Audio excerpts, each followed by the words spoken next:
1957년 제네바의 한 골동 품상 탁자 위에 얇은 양피지 한 장이 놓였다.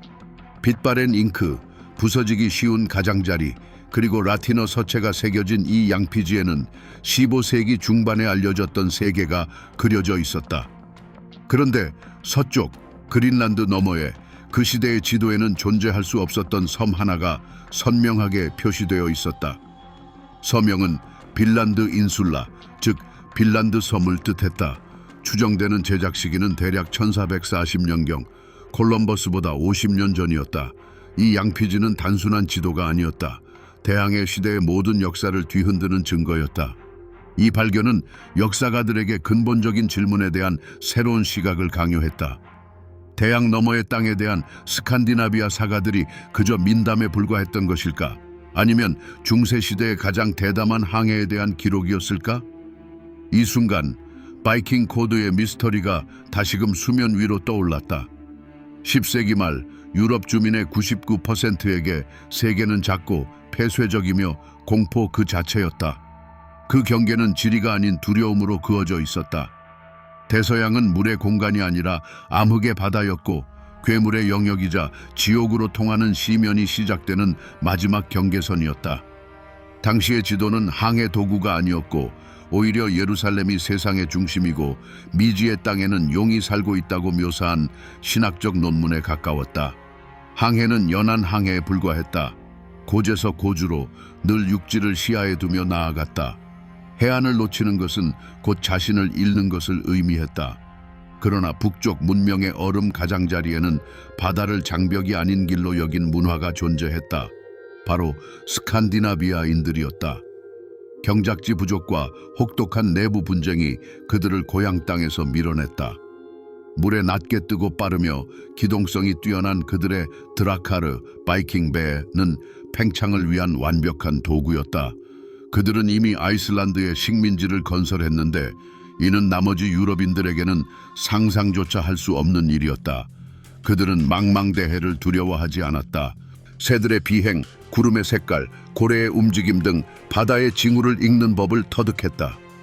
980년대 추방자 붉은 에이리크는 그린란드의 정착지를 건설하며 미지로의 다음 도약을 감행했다. 이곳은 약속의 땅이 아니었다. 영원한 얼음 속 좁은 녹지대에서 삶을 이어가는 세상의 끝에 자리한 전초기지였다. 나머지 세계와의 연결은 희미하고 불규칙적이었다. 그린란드 정착민들에게 미래는 가혹해 보였다. 그들은 한계에 도달했다. 더 나아가면 오직 얼음으로 뒤덮인 황무지뿐이었다. 바로 이 절망의 분위기 속에서 새로운 전설이 태동했다. 비아르니 헤르욜프손이라는 이름의 선원은 그린란드로 향하던 중 항로를 벗어나 서쪽에서 미지의 땅을 보았다. 숲으로 뒤덮이고 평평하며 푸른 땅이었다. 그는 목적지로 향하는 길을 재촉하며 상륙하지 않았지만 그의 이야기는 잘 다져진 땅에 떨어진 씨앗이 되었다. 숲. 그린란드에서는 나무 한 조각도 귀한 가치였으니 이 단어는 마치 천국의 약속처럼 들렸다. 붉은 에이리크의 아들 레이프는 이 이야기들을 들었다. 그는 피오르 해안에 서서 지평선 너머로 차가운 태양이 지고 있는 서쪽을 응시했다. 그의 뒤로는 생존의 기로에 선 식민지가 있었고 앞에는 지도가 침묵하는 대양과 한 사람의 이야기가 펼쳐져 있었다. 두려움과 한계로 가득했던 옛 세계는 마지막 숨을 몰아쉬고 있었다. 이제 결심이 거의 굳어지고 있었다. 서기 천년경 레이프 에이리크손이 첫 수를 둔다. 그는 새로운 배를 건조하거나 대함대를 꾸리지 않았다. 비아르니 헤르욜프손을 찾아가 그가 미지의 해안을 보았던 바로 그 크노르를 사들인다. 이 행위는 단순한 거래가 아니었다. 미지의 항해를 향한 바통의 전달이었다. 레이프는 그린란드에서 가장 경험 많고 대담한 항해사 35명을 모았다. 그들의 목표는 단순하고도 무모했다. 비아르니의 항로를 역순으로 따라가 그가 멀리서만 보았던 그 땅을 밟는 것이었다. 이 항해를 재구성하는 것은 맹목적인 여정을 복원하는 것과 다름없다. 그들에게는 지도도 나침반도 없었다. 유일한 항해 도구는 비아르니의 구두 증언, 태양, 별, 그리고 바다에 대한 깊고 직관적인 이해뿐이었다. 크노르는 에이리크 피오르드의 부두에서 출항하여 서쪽으로 나아갔다. 날들은 단조로운 회색의 연속으로 이어졌다. 물, 하늘, 안개. 거대한 얼음산들이 다른 세상의 파편처럼 소리 없이 표류하며 지나갔다. 오늘날의 항해사라면 누구나 던질 법한 의문은 마치 단죄처럼 들릴 것이다. 그들은 대체 어디로 가고 있는지 어떻게 알았을까? 이 끝없는 혼돈 속에서 어떻게 항로를 유지할 수 있었을까? 그들이 처음 발견한 땅은 실망 그 자체였다. 빙하로 뒤덮인 불모의 바위투성이 해안. 레이프는 그곳을 헬룰란드, 즉 평평한 돌의 땅이라고 명명했다. 이곳은 이야기에 나오던 그 땅이 아니었다. 생명도 미래도 없었다. 그들은 머무르지 않았다. 배는 보이지 않는 해안선을 따라 남쪽으로 나아가며 다시 바다로 향했다. 두 번째 정류장은 마르클란드, 즉 숲의 땅이었다. 그들은 이곳에서 찾아 헤매던 것을 발견했다. 끝없이 펼쳐진 숲은 그린란드 식민지를 구할 수 있는 목재의 보고였다. 임무는 완수된 듯 보였다. 어떤 실용주의자라도 귀한 나무로 뱃고동을 가득 채우고 돌아섰을 것이다. 그러나 레이프 에이리크손은 더 나아갔다. 이 순간 탐험은 자원 탐색에서 진정한 의미의 탐험으로 변모했다. 그는 더 큰 무언가를 찾고 있었다. 그리고 마침내 그것을 찾아냈다. 며칠 더 항해한 끝에 그들은 고요한 만으로 들어섰다. 이곳의 기후는 그린란드보다 확연히 온화했다. 강물에는 그들이 본 적 없는 거대한 연어가 가득했고 초원에는 싱싱한 풀이 자랐다. 그리고 무엇보다 숲에서 그들은 야생 포도를 발견했다. 이 발견에 너무나 감명받은 레이프는 이 땅을 빌란드, 즉 포도주의 땅이라 명명했다. 그들은 겨울을 나기 위해 몇 채의 긴 집을 짓고 임시 캠프를 만들었다. 그들은 단순히 상륙한 것이 아니었다. 신대륙에 첫 유럽인 정착지를 세운 것이었다. 이는 평범한 사건이 아니었다. 바이킹의 첫 도끼가 아메리카 대륙의 나무에 박힌 그 순간 인류 역사에 지각 변동이 일어났다. 정작 세상은 그로부터 1000년이 지나서야 이 변화를 알게 될 것이었다. 다음 해 봄 레이프 에이리크손은 그린란드로 돌아왔다. 그의 큰 오르는 물속에 깊이 가라앉아 있었는데 뱃고동에는 이야기가 아닌 증거들로 가득했다. 건축용 통나무와 말린 야생 포도 송이들이었다. 목재가 철보다 귀했던 식민지에게 이것은 금광을 발견한 것과 다름없었다. 에이리크 피오르드의 반응은 지리적 대변혁에 대한 충격이 아니라 순전히 실용적인 환호성이었다. 그들은 새로운 대륙을 발견한 것이 아니었다. 그들은 새로운 자원기지를 찾은 것이었다. 핀란드에 대한 소식은 서서히 전파되기 시작했다. 아이슬란드의 의회에서 입에서 입으로 전해졌고 노르웨이 항구의 상인들에 의해 다시 이야기되었다. 그러나 이 소식은 센세이션을 일으키지 못했다. 팽창에 익숙했던 스칸디나비아 세계에게 이것은 그저 서쪽에 있는 또 다른 땅에 대한 이야기일 뿐이었다. 멀리 떨어져 있고 위험하며 어쩌면 이익을 가져다 줄 수도 있는.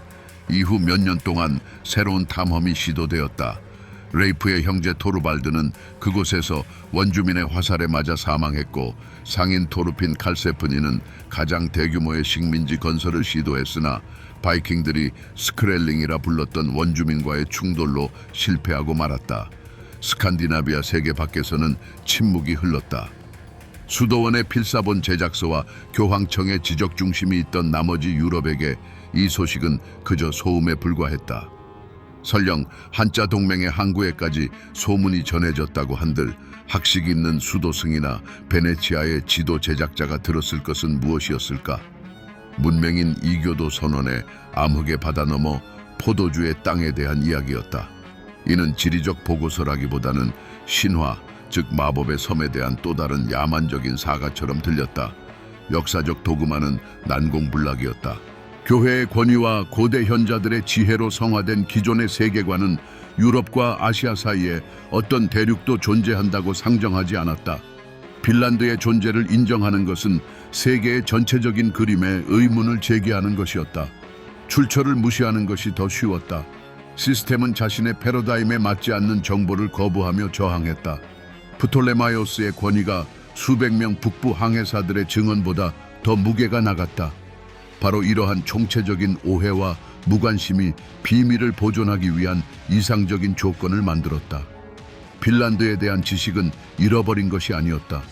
누구도 그것을 찾지 않았기 때문이었다.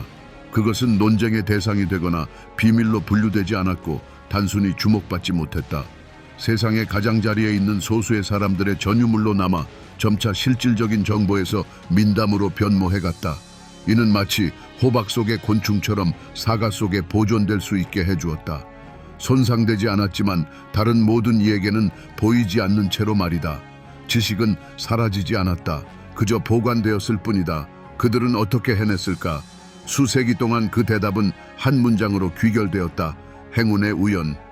공식 과학계는 바이킹이 눈먼 새끼 고양이처럼 바다를 더듬으며 해안을 따라 항해하고 새들을 통해 방향을 잡으며 맑은 날씨를 바랐다고 주장했다. 이 주장은 편리하지만 사실 확인을 거치면 무너진다.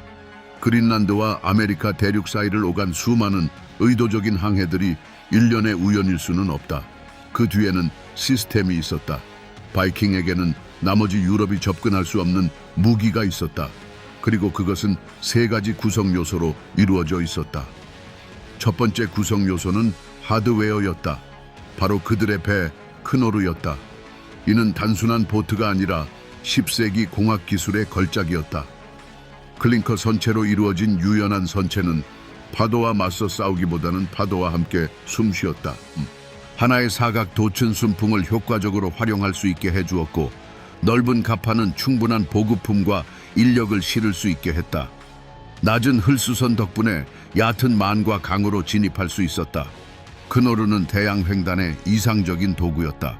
견고하고 빠르며 자율적이었다. 두 번째 구성 요소는 소프트웨어였다. 바로 구전 지도였다.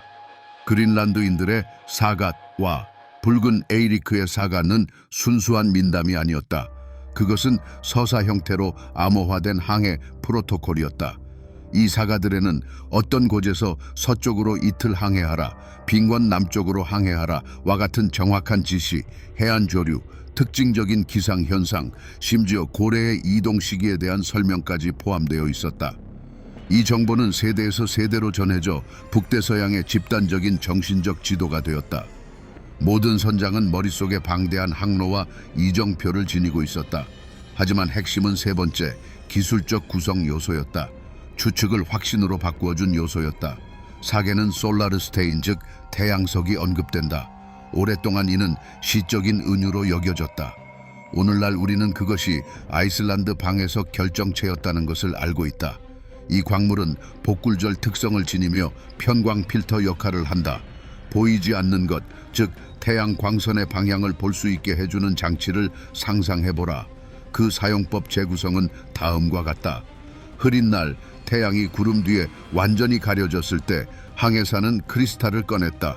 그는 그것을 하늘로 들어 올리고 돌렸다.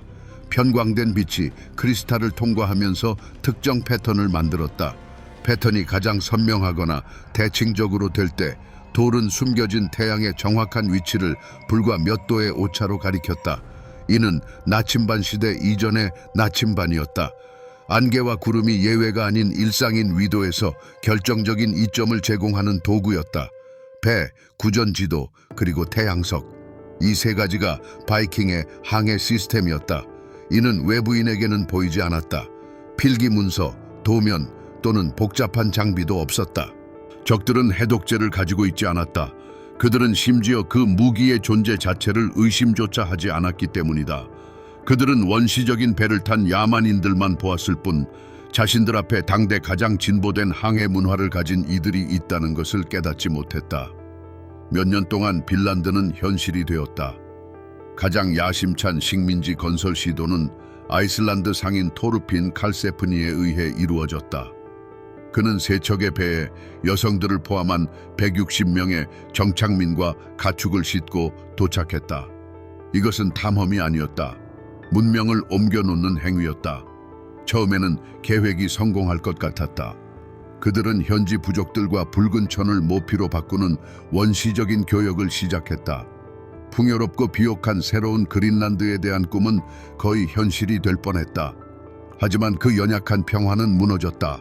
정착민의 황소가 풀려나 원주민들을 놀라게 한 번의 부주의한 사건은 유혈 충돌로 번졌다. 교역은 전쟁으로 바뀌었다. 이곳 고향에서 수천 마일 떨어진 곳에서 바이킹의 군사적 우위, 즉 철제검과 도끼는 스크렐링족의 수적 우위와 지형 지식에 의해 상쇄되었다. 정착지는 포위된 요새로 변했다. 새로운 삶을 건설하는 대신 생존을 위한 싸움이 시작되었다. 숫자의 논리는 무자비했다. 끊임없는 공격, 손실, 심리적 피로가 그들을 덮쳤다. 3년이 지나 토르핀 칼세프니는 유일하게 가능한 결정을 내렸습니다. 바로 철수였습니다. 빈란드 프로젝트는 그렇게 막을 내렸습니다.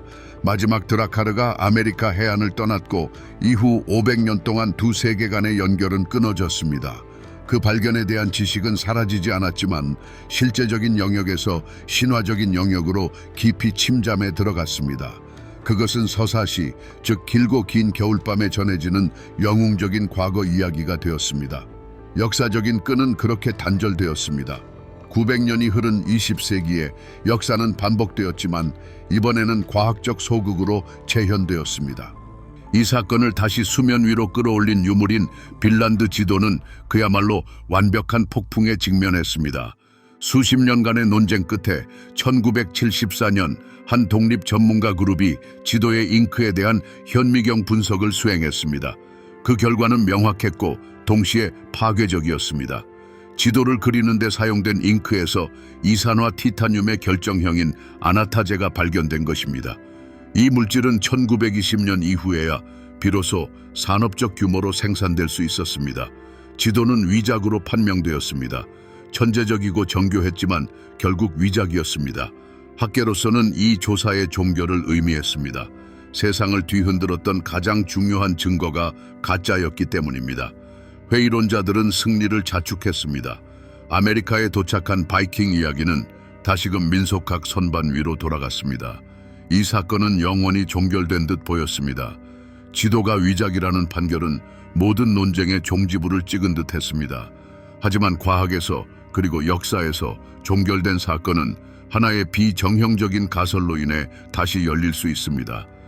대부분의 역사가들이 잉크의 화학적 성분을 놓고 논쟁을 벌이는 동안 노르웨이 연구자 헬게 잉스타드와 그의 아내이자 고고학자인 안나스티나 잉스타드는 천재적인 발상을 해냈습니다. 그들은 조사의 초점을 바꾼 것입니다. 그들의 논리는 간단했습니다. 지도는 위작일 수 있지만 만약 그 지도가 묘사하는 이야기가 사실이라면 어떨까? 그들은 유물이 아닌 원본 자료, 즉 서사시를 확인하기로 결정했습니다. 회의론자들의 치명적인 실수는 수세기 동안 서사시를 문학으로만 읽었다는 점이었습니다. 잉스타드 부부는 서사시를 항해 일지이자 지침으로 읽어냈습니다. 그들은 그린란드인들의 서사시에 나오는 지리적 묘사들, 즉 헬룰란드, 마르클란드, 빈란드가 시적인 은유가 아니라 실제 장소들을 나타내는 정확한 표식이라고 가정했습니다. 이 가설을 무기로 삼아 그들은 수년간에 걸친 체계적인 탐색을 시작했습니다. 로드아일랜드에서 레브라도까지 북아메리카 해안을 샅샅이 뒤지며 모든 만과 고줄 고대 문헌과 대조했습니다. 1960년 결정적인 돌파구가 찾아왔습니다. 뉴펀들랜드 최북단 끝자락에 위치한 작은 마을 랑스 오 메도주의 한 지역 어부가 잉스타드 부부에게 풀로 뒤덮인 몇몇 언덕을 보여주었습니다. 현지인들은 그것을 고대 인디언 캠프로 여겼지만 그 형태는 무언가 달랐습니다. 스칸디나비아식이었습니다. 잉스타드는 즉시 깨달았습니다. 그것은 그린란드와 아이슬란드에서 발굴되던 것과 똑같은 형태의 긴 집터 윤곽이었습니다. 그 장소는 서사시의 묘사와 완벽하게 일치했습니다. 편리한 항구, 연어가 있는 강, 가축을 위한 광활한 목초지까지 발굴이 시작되었고 땅이 이야기를 시작했습니다. 잔디 아래에서 단순한 기초가 아닌 위조할 수 없는 증거들이 나타났습니다. 늪지철의 잔해가 남아있는 대장간, 전형적인 노르웨이 양식의 청동 망토핀, 양모를 잡는 데 사용된 물레가락, 선박 수리용 철제 리벳. 이 유물들은 소유주를 소리 높여 증언했습니다. 아메리카 원주민들은 철 야금술도 양모 방직 기술도 알지 못했습니다. 이곳은 바이킹의 캠프였던 것입니다. 하지만 최종적이고 논쟁의 여지가 없는 증거는 방사성 탄소 연대 측정으로 제공되었습니다.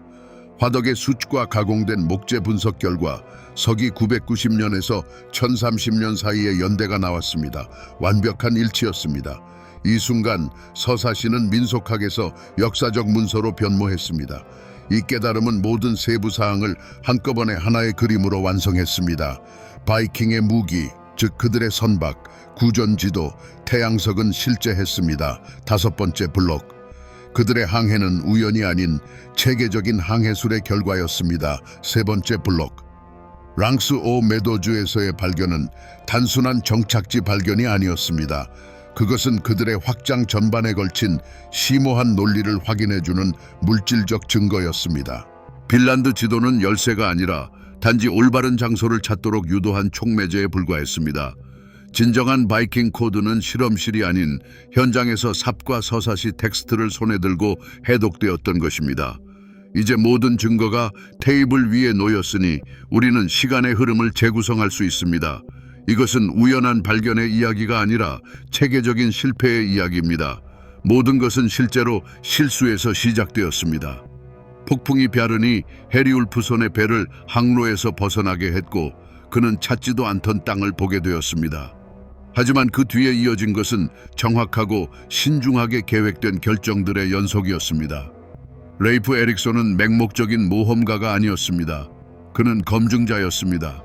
그는 벼르니의 구두 보고를 체계적으로 따라가며 한 걸음 한 걸음 새로운 세상을 자신의 정신 지도에 그려 넣었습니다. 서사시와 고고학을 통해 복원된 그의 항로는 이렇습니다. 그린란드에서 서쪽으로 첫 번째 땅인 바위투성이의 빙하로 덮인 땅에 도착합니다. 이곳이 헬룰란드, 오늘날의 베핀섬입니다. 다음으로 남쪽으로 울창한 숲이 우거진 해안선을 따라갑니다. 이곳이 마르클란드, 레브라도 해안입니다. 그리고 마침내 더 남쪽으로 기후가 온화해지고 강의 연어가 나타나는 지점에 다다릅니다. 이곳이 뉴펀들랜드의 북쪽 끝으로 그가 빌란드라고 부를 것입니다. 그가 그곳에 세운 캠프는 오늘날 랑스 오 메도주로 알려져 있습니다. 항해의 승리는 절대적이었습니다. 그들은 찾아내고 돌아올 수 있었습니다. 다음 단계는 탐사가 아닌 식민지화였습니다. 토르핀 칼세프니의 탐험대는 사소한 것까지 세심하게 계획되었습니다. 세 척의 배, 150여 명의 사람, 그리고 가축들. 그들은 레이프가 세웠던 그 장소에 정착지를 건설했습니다. 원주민과의 첫 접촉은 평화롭고 상업적이었습니다. 바이킹은 천을 제공했고 스크렐링들은 모피를 내주었습니다. 두 세계는 처음으로 만나 대화를 시도했습니다. 그러나 문화적 격차는 너무나 컸습니다. 서사시에 묘사된 황소 사건이 반가쇠가 되었습니다. 오해는 공포로, 공포는 폭력으로 번졌습니다. 비대칭적인 갈등이 시작되었습니다. 철제 갑옷을 입고 강철 무기로 무장한 바이킹들은 공개 전투에서 거의 무적에 가까웠습니다. 그러나 스크렐링들은 공개 전투에 나서지 않았습니다. 그들은 매복 전술, 지형 지식, 그리고 수적 우위를 활용했습니다. 정착지는 적대적인 영토에 위치한 군사 캠프로 변모했습니다. 철수 결정은 비겁한 행동이 아니었습니다. 그것은 위험평가 프로토콜이었습니다. 그린란드까지의 보급선은 위험할 정도로 길게 늘어져 있었습니다. 손실은 계속 늘어났습니다. 끊임없는 긴장은 사람들을 지치게 했습니다. 칼세프니는 이 전초기지를 유지하는 것이 불가능하다는 것을 깨달았습니다. 프로젝트는 경제적으로나 인구학적으로나 비수익적이었습니다. 3년 후 식민지 주민들은 배에 올라 영원히 떠났습니다. 그들의 승리는 새로운 대륙에 도달할 수 있었다는 데 있었습니다. 그들의 비극은 그곳에 머무를 수 없었다는 데 있었습니다. 그렇게 중세시대의 가장 위대한 항해 업적이 이루어졌습니다. 그리고 그렇게 아메리카에서 유럽 역사의 첫 장은 시작되자마자 닫히게 되었습니다. 토르핀 칼세프니는 모든 사람을 데리고 돌아오지 못했습니다. 핀란드 해안에는 무덤들이 남아 있었고 그중 하나에는 화살에 맞아 죽은 레이프 에릭손의 형제인 토르발드가 잠들어 있었습니다. 탐험대는 풍부한 모피와 목재를 싣고 그린란드로 돌아왔지만 동시에 무거운 지식도 얻었습니다. 새로운 세상은 비어있지도 무방비 상태도 아니었습니다. 쉬운 식민지화의 꿈은 그들이 예상치 못한 저항에 부딪혀 산산조각 났습니다. 항해의 승리는 전략적 패배로 변했습니다. 그린란드 식민지에게 이 실패는 유예된 선고가 되었습니다. 핀란드는 그들의 유일한 확장 기회이자 빙하 가장자리에서 위태로운 삶을 지탱할 수 있는 유일한 자원원이었습니다. 이 기회를 잃음으로써 식민지는 얼음 같은 고립 속에 갇히게 되었습니다. 유럽과의 연결은 약해졌고 기후는 더욱 혹독해졌습니다. 4세기 후 그린란드 바이킹들은 흔적도 없이 사라질 것입니다. 그들의 위대한 발견은 그들을 구하지 못했고 그 실패는 아마도 그들의 몰락을 가속화했을 것입니다. 원주민들에게 이것은 승리였습니다. 그들은 철 피부를 가진 침략자들과 강철 칼날을 휘두르는 이들을 쫓아낼 수 있었습니다. 그들은 자신들의 땅을 지켜냈습니다. 그러나 그들은 자신들이 단지 첫 번째 약한 물결만을 막아냈다는 것을 알지 못했습니다. 그들은 500년 후에 이 배들 뒤로 대포와 질병 그리고 정복 이데올로기를 가진 다른 배들이 올 것이라고는 상상할 수 없었습니다. 11세기의 성공적인 방어는 16세기에 터질 대재앙을 단지 연기시켰을 뿐이었습니다. 이 첫 접촉은 단순한 충돌이 아니라 인류 역사상 가장 위대한 비극 중 하나를 알리는 서곡이었습니다. 하지만 이 실패의 재단에 바쳐진 가장 큰 희생은 바로 지식 그 자체였습니다. 그것은 파괴되지 않았지만 그 가치가 절하되었습니다. 대서양 횡단 항로에 대한 실제적인 정보는 민속으로 겨울 저녁에 듣는 영웅적인 서사시로 변했습니다. 시대의 가장 위대한 발견은 비밀에 붙여진 것이 아니라 단순히 불필요해져서 잊혀졌습니다. 바이킹의 승리는 너무나 시기상조여서 인류는 그것을 소화할 수 없었습니다. 그리고 5세기 동안 대서양은 다시금 어둠의 바다가 되어 회색 물결 아래에 하나의 대륙을 숨겼습니다. 그리고 우리는 이제 처음으로 돌아와 1957년에 한 골동품상의 책상 위에 놓였던 그 양피지 한 장을 살펴봅니다. 바로 핀란드 지도입니다. 그것은 위작으로 판명되었습니다. 그러나 얼마나 천재적인 위작이었습니까? 15세기 진품 양피지에 20세기 잉크로 그려진 이것은 단순한 위조품이 아니라 복잡한 지적 미스터리였습니다. 그리고 오늘날 우리는 모든 역사를 알고 있기에 이 유물을 새로운 시각으로 바라봅니다. 그것은 증거가 아니었습니다. 그것은 하나의 도전이었습니다. 세상으로 하여금 진정한 진실을 찾게 만든 거짓말, 바로 여기에 역설적인 위대함이 숨어 있습니다. 이 조사의 진정한 유산은 누렇게 바랜 양피지가 아니라 랑스 오 메도주에서 발굴된 유적의 토대입니다. 고고학은 1000년 동안 서사시가 속삭였던 것을 확인해 주었습니다. 아메리카에 도착한 바이킹의 이야기는 가설이 아닌 교과서에서 합법적인 자리를 차지하게 되었습니다. 이것은 콜럼버스의 위협을 폄하하지 않지만 그 업적을 올바른 맥락에 놓이게 합니다. 그는 최초가 아니었습니다. 그는 다음 사람이었습니다. 그는 신세계를 발견한 것이 아니라 500년 동안 끊어졌던 두 세계의 연결을 다시 이었을 뿐입니다. 이 이야기는 과거가 굳어버린 하나의 모놀리스가 아님을 증명합니다. 과거는 잉크가 아닌 고고학자의 삽과 실험실 분석에 의해 끊임없이 다시 쓰입니다. 그것은 인류의 성취에 대한 통째의 장들이 지배적인 문화에 의해 잊히고 무시되고 지워져 민속과 신화로 변모할 수 있다는 냉정한 경고 역할을 합니다. 그러나 물질적이고 반박할 수 없는 진실은 놀라운 생명력을 지니고 있습니다. 조만간 그것은 표면으로 드러나는 길을 찾아낼 것입니다. 바이킹의 발견은 시기상조였습니다. 그들의 기술은 시대를 앞섰지만 그들의 사회적, 정치적 구조는 이 성과를 지탱할 수 없었습니다. 그들은 미래에 손을 댔지만 그것을 붙잡아 둘 수는 없었습니다. 그리고 우리가 오늘날의 지도들을, 너무나도 정확하고 완벽한 지도들을 바라볼 때 단 하나의 냉정한 질문만이 남습니다. 과연 우리 눈앞에 얼마나 더 많은 그런 핀란드들이, 즉 잊힌 발견들, 지워진 역사들, 그리고 침묵된 승리들이 숨겨져 있으며 오래된 이야기를 지침으로 읽어낼 용기 있는 고고학자를 기다리고 있을까요?